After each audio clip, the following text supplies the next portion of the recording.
Po tayong nabasa ng isang post at dito sa tingin ko ay napahiya sa kanyang sarili etong si Gia Magno. Meron kasi siyang post na kuno ay or yung tipong puring-puri siya sa sarili niya. Na kuno ay guwapa siya, napakaganda niya at kung ano-ano pa. So meron pong isang netizen na nagkomento.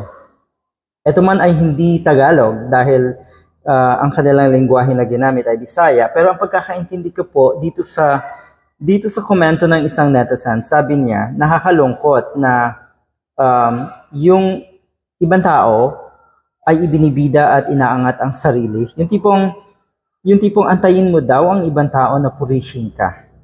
Kung talagang totoo na maganda ka nga, talagang pupurihin niya ng ibang tao. Pero yung manggagaling sa iyo ang papuri mo, hindi daw maganda yon. So nag-react doon si Gia Magno. Pero totoo minsan dapat talagang iangat natin ang sarili natin para lalo tayong maging kumpiyansa sa buhay. Confidence level, 'di ba? Etong si Gia Magno.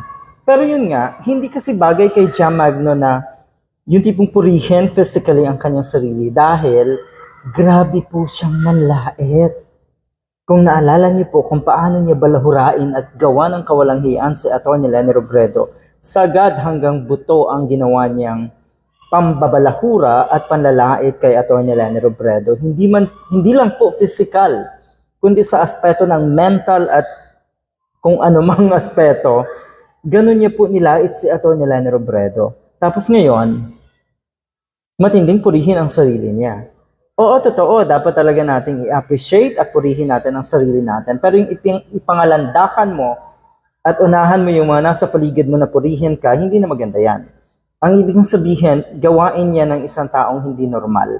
Yung puring-puri ka sa sarili mo, tapos matindi kang manlait, matindi kang mambalahura sa ibang tao, abnormal na ang gumagawa ng ganyan. So dito po, napakalakas ng loob ng isang netizen na ito, na suplahin nga at ipamukha kay Gia Magno. Sabi kasi dito, okay, ngano di ay ugwapa ka, ni pobre ka, ngano sakit kaayo sa imong buot. Anyway, kung ano man. Wala namang pakialam sa iyo ang tao. Okay, ang mga tao, ang mga nakakabasa, sabi niya, dahil ang importante, yung buot ba, yung character, dapat mas maganda daw ang character, no? Character ng isang tao. Yun daw ang bagay na mas magandang ipagmalaki. Yung good character, yung beautiful inside, rather than beautiful outside. Kasi nga naman sa panahon ngayon, ako po, ang daming gumagawa niyan. Ibig sabihin, para kung ay may ipagyabang sa social media, abay talagang gagawin ang lahat para gumanda. Ang dami dyan. Okay.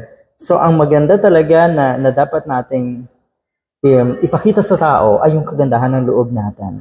And knowing Gia Magno, kung gaano siya kamaldita, yung kanyang pagiging maldita at yung kanyang pagiging palaban ko, no, yan naman ay dahil sa kanyang sinasandalan. Pero hindi natin masasabing matapang at palaban siya dahil siya ay nasa tama. Good luck.